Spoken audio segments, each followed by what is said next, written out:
அன்பிற்கினிய உறவுகளுக்கு ஆனந்த வணக்கம். வாழ்க வளமுடன். அன்பு உறவுகளை நாம் பல்வேறு விதமான ஜோதிட வீடியோக்கள் பார்த்துக்கிட்டு வரோம். அந்த வகையிலே கேப்டன் விஜயகாந்த் அவர்களுடைய ஜாதகத்தை ஆய்வு செய்து கொண்டு வருகிறோம். அவரது குடும்பம், குழந்தைகள், அரசியல் வாழ்க்கை, சினிமா வாழ்க்கை எல்லாவற்றையுமே ஆய்வு செய்து கொண்டு வருகிறோம். இப்போ இன்றைக்கு நாம் பதிவு செய்ய இருக்கின்ற இந்த பதிவு அப்படின்றது விஜயகாந்த் அவர்களுடைய மரணம். இப்போ ஒரு மனிதனுக்கு மரணம் எப்படி வரும், எதனால் வரும், ஏன் வரும் அப்படின்ற பல விஷயங்களை விஜயகாந்த் அவர்களின் ஜாதகங்களின் மூலமாக ஜோதிட மாணவர்களுக்கும் ஜோதிட ஆர்வலர்களுக்கும் இது ஒரு உபயோகமான வீடியோவாக இருக்கும் அப்படின்றத நாம் தெரிவிச்சுக்கிறோம். இப்போ ஒருவருக்கு மரணம் வரணும் அப்படின்னா முதல்ல மரணம் அப்படின்னா என்ன? இந்த உடல் உயிரற்ற உடல். அப்போ இந்த உடலும் உயிரும் தனித்தனியாக வேறு வேறாக வேண்டும். அப்போ அந்த உயிர் ஆத்மா அப்படின்னு சொல்லக்கூடிய சூரியன் பலவீனமாகணும். அப்போ அந்த உடல் அப்படின்னு சொல்லக்கூடிய சந்திரன் பலவீனமாகணும். இப்போ உடல்னு சொல்லக்கூடிய ராசி நாதன் பலவீனமாகணும். அப்போ உயிர் ஆத்மான்னு சொல்லக்கூடிய லக்னாதிபதி பலவீனமாகணும். இவங்களை எல்லாம் யார் பலவீனப்படுத்தணும்? அந்த லக்கணம் சரமா, ஸ்திரமா, உபயமா. இப்போ சரலக்கணத்திற்கு அப்படின்னா 2, 7, 11. இப்போ மாரக பாதகாதிபதிகள். இப்போ ஸ்திரலக்கணம் அப்படின்னா 3, 8, 11. உபயலக்கணம் அப்படின்னா 7, 11 பாதக மாரகாதிபதிகள். இவர்களினுடைய பலம் அந்த நேரத்தில் அதிகரிச்சிருக்கணும்.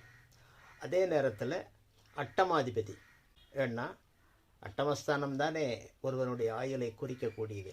அப்போ அட்டமாதிபதி அடுத்து ஆயுள் காரகாதிபதியான சனி, இவர்களின் நிலை, இது எல்லாம் ஒரு சேர எப்பொழுது ஒருவருக்கு தொடர்பில் வருகிறதோ அப்பொழுது மரணம் சம்பவிக்கும். ஒரு புள்ளியில் இது எல்லாம் இணையணும். அந்த நேரம் அவருக்கு பாதகமாக அமையணும். இப்போ விஜயகாந்த் அவர்களுடைய ஜாதகத்தில் எப்படி இருக்குதுன்னு பார்ப்போம். அதே நேரத்தில் கோச்சாரங்களும் இதற்கு சப்போர்ட் பண்ணணும். பிறப்பு ஜாதக அடிப்படையிலும் கோச்சாரத்திலும் இந்த கிரக இணைவுகள், தொடர்புகள், சம்பவத்தை சுட்டிக்காட்டும். இப்போ அந்த வகையிலே விஜயகாந்த் அவர்களுடைய ஜாதகத்தை நாம் பார்ப்போம். இப்போ திரையிலே விஜயகாந்த் அவர்களுடைய ஜாதகம் தெரிகிறது. ஏற்கனவே அவரது ஜாதகத்தை நாம் பார்த்துட்டோம். சிம்ம லக்னம், கன்னி ராசி. சிம்மத்துக்கு லக்னாதிபதியான சூரியனை ஆட்சியாகவும் இருக்கிறார்.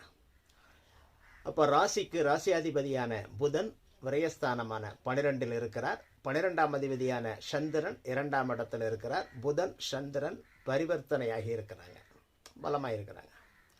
அதே நேரத்தில் சந்திரன் சனியோடு கூடி புணர்ப்பு தோஷத்தையும் உருவாக்கி இருக்கிறார். அப்போ 2ஆம் இடத்துல புணர்ப்பு தோஷம் வலுவாக இருக்குது. சரி, இப்போ நம்ம மரணத்தை பற்றி ஆய்வு செய்ய போகிறோம். மற்றதெல்லாம் அப்புறம். இப்போ ஒருவருக்கு மரணம் சம்பவிக்கணும் அப்படின்னா நாம் ஏற்கனவே சொன்ன அட்டமாதிபதி, பாதகாதிபதி, மாரகாதிபதி இவர்கள் எல்லாம் ஒரு புள்ளியிலே ஒரு நேர்கோட்டில் இணைய வேண்டும். அந்த நேரத்தில் லக்னம், லக்னாதிபதி, ராசி, ராசியாதிபதி எல்லாமே அதனோடு இணையணும். அப்போ தான் அந்த மரணம் நிகழும். இப்போ பிரபுகால அடையிலே அந்த தசா புத்திகள்.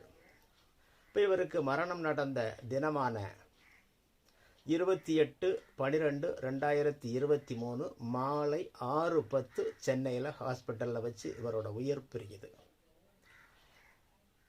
அந்த நேரத்தில் இவருக்கு நடைபெற்ற தசை புதன் தசை, குரு புத்தி, சூரியன் அந்தரம், ராகு சூட்சுமம்.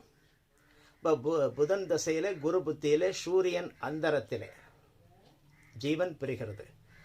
ஏற்கனவே புதன் தசை புதன் புத்தியில் தான் ரிஷிவந்தியம் தொகுதியில் எம்எல்ஏவாக போட்டி போட்டு ஜெயிச்சு எதிர்கட்சி தலைவராகவும் ஆகிறார். அப்போ புதன் தசை ஒரு எதிர்கட்சி தலைவராக ஒரு பவரான ஒரு பதவியையும் கொடுக்குது. அதிகப்படியான எம்எல்ஏக்களும் ஜெயிச்சாங்க. அப்போ ஒரு யோகத்தை கொடுத்த தசையே எப்படி அவயோகத்தையும் கொடுக்கும் அப்படின்னா, சிம்ம லக்கணத்திற்கு ஆகாத தசை புதன் தசை. அப்போ சிம்மத்துக்கு புதன் அவயோகத்தை தான் கொடுப்பார். ஆனால் முதல்ல ஏன் யோகத்தை கொடுத்தார்? அவரது ஸ்தான பலம். அவர் 2ஆம் அதிபதி 11ஆம் அதிபதியாக இருந்து 12 மறைந்திருக்கிறார். அப்போ முதல்ல 2ஆம் அதிபதியாக இருந்து தனாதிபதி, தனம் வாக்கு குடும்பாதிபதி. அடுத்து அவரே லாபாதிபதி. அப்போ தனாதிபதியாக, குடும்பாதிபதியாக, லாபாதிபதியாக 12ஆம் இடத்திலிருந்து முதலிலே ஒரு லாபத்தை கொடுத்தார். அந்த புதன் 12ஆம் இடத்தில் இருந்தாலும் சிம்மத்தில் இருக்கக்கூடிய சூரியனோடு 20 டிகிரிக்குள் இணைவில் இருப்பதால் சிம்மத்தினுடைய அதிகாரத்தை, கூடுதலான அதிகாரத்தை கொடுத்தார், எதிர்க்கட்சி தலைவராக மாற்றினார். அப்போ 2-11 சிம்மாதிபதியோட இணைஞ்சிருந்ததுனால சிம்மத்துக்கு பவரை கொடுத்தார், அதிகாரத்தை கொடுக்க வைத்தார். அடுத்து புதன் திசையிலே ஒவ்வொரு புத்தியாக மாற மாற மாற அந்த புதன் அவயோகராக மாறுகிறார். ஏன்னா சிம்ம லக்கணத்திற்கு இவர் அவயோகத்தை தான் செய்ய வேண்டும், அதுதான் இவருக்கு விதிக்கப்பட்ட விதி. அப்போ அவயோகம், ஏன்னா 12ஆம் இடத்துலையும் இருக்கிறார், விரயத்தையும் கொடுக்கணும். அப்போ முதல்ல யோகத்தை கொடுத்து விட்டார். அப்போ 2வது கொஞ்சம் கொஞ்சமாக அவயோகத்தை கொடுக்கிறார். முதல்ல எப்படி கொடுக்கிறார்? அவரது ஸ்தான பலம் முதல்ல 11ஆம் அதிபதியாக இருந்து லாபத்தை கொடுத்துட்டார். அடுத்து 2ஆம் அதிபதியாகி அவர் அவயோகத்தை கொடுக்கணும். அப்போ 2ஆம் அதிபதியாகி அவயோகத்தை எப்படி கொடுத்தார்? 2ஆம் இடம் தானே தனம் வாக்கு குடும்பம். அப்போ வாக்குஸ்தானாதிபதியாகி அவர் 12ல் இருந்து பேச்சில் பிரச்சனையை கொடுத்தார், பேச்சால் பிரச்சனையை கொடுத்தார். ஏன்னா 2ஆம் இடத்துல சனியும் இருக்கா. வாக்குச்சனியன் கோப்பை கெடுப்பான்னு சொல்லுவாங்க இல்லையா, கிராமத்தில் ஒரு பழமொழி உண்டு, வாக்குச்சனியன் கோப்பை கெடுப்பான். அப்போ வாக்குஸ்தானத்தில் இருக்கக்கூடிய சனி பேச்சை கெடுப்பான் அப்படின்றதான். அப்போ 2லே சனியும் அமர்ந்தான், பாவத்துவமாகியது 2ஆம் இடம். அந்த 2க்குடையவன் 12லே விரயஸ்தானத்தில் இருந்தான், அவன் அவயோகமாகவும் இருந்தான், அவனோட தசா நடந்துச்சு. அப்போ பேச்சில் பிரச்சனையை கொடுத்தான், பேச்சால் பிரச்சனையை கொடுத்தான். இப்போ தொண்டையிலையும் அவருக்கு பாதிப்பு வந்தது. அவர் சட்டசபையில் பேசிய பேச்சு பெரிய வைரலாகி அதன் மூலமாக பெரிய பிரச்சனையானது. அப்போ கட்சிகளுக்குள்ள பிரச்சனை வந்தது, இவருக்கு பவர் குறைந்தது. கொஞ்சம் கொஞ்சமாக அவன் அவமானத்தையும் கொடுத்தான் அப்படின்னு தான் சொல்லணும். அடுத்து பேச்சில் பிரச்சனையாகி அதற்கான மருத்துவத்தையும் கொடுக்க வைத்தான். அப்படியே பிரச்சனை அதிகமாகி அடுத்து நடந்த தேர்தலிலே தோல்வி அப்படின்ற ஒரு அவமானத்தையும் கொடுத்தான். அப்போ புதன் திசை முதல்ல லாபத்தை கொடுத்துட்டு 2வது அசிங்கம் அவமானத்தையும் கொடுத்தான். அடுத்து அவனுடைய ஸ்தானம் என்ன? விரயத்தையும் அவனே கொடுக்கணும். ஆனால் அவனே விரயத்தை கொடுக்கணும் அப்படின்னா மரணத்தை கொடுக்கக்கூடிய அளவுக்கு பவர் அவன்கிட்ட கிடையாது. இப்போ மரணத்தை ஒருவருக்கு யார் கொடுப்பாங்க? அட்டமாதிபதி. அடுத்து அந்த பாதகாதிபதி, மாரகாதிபதி, இவங்க தான் கொடுக்கணும். இப்போ இந்த சிம்ம லக்கணம் அப்படின்னு சொல்கிறது ஸ்திர லக்கணம்.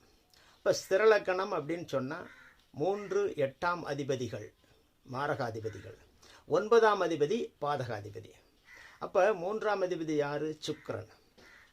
8ஆம் அதிபதி யார்? குரு. 9ஆம் அதிபதி யார்? செவ்வாய். அப்போ 3ஆம் இடம், 8ஆம் இடம், 9ஆம் இடம் பாதக ஸ்தானங்கள். அதன் அதிபதிகள் மரணத்தை, பாதகத்தை கொடுக்கக்கூடிய விதி உள்ளவர்கள். அப்போ அந்த ஒவ்வொரு புத்தியாக மாறி இவருக்கு மரணம் நடந்த அந்த புத்தி, அந்த தசை புதன் தசையிலே குரு புத்தி வருகிறது. அப்போ அந்த குரு யார்? 9ஆம் இடத்துல இருக்கக்கூடிய இந்த சிம்ம லக்கணத்திற்கு யோகாதிபதி, 5ஆம் அதிபதி. அப்போ அந்த குரு முதலிலே குரு தசையில் தான் இவருக்கு சினிமா வாய்ப்பு கிடைச்சது. குரு தசையில் தான் மிகப்பெரிய உச்சத்திற்கு சென்றார். குரு தசையில் தான் கல்யாணம் நடந்து குழந்தைகளும் பிறந்தது.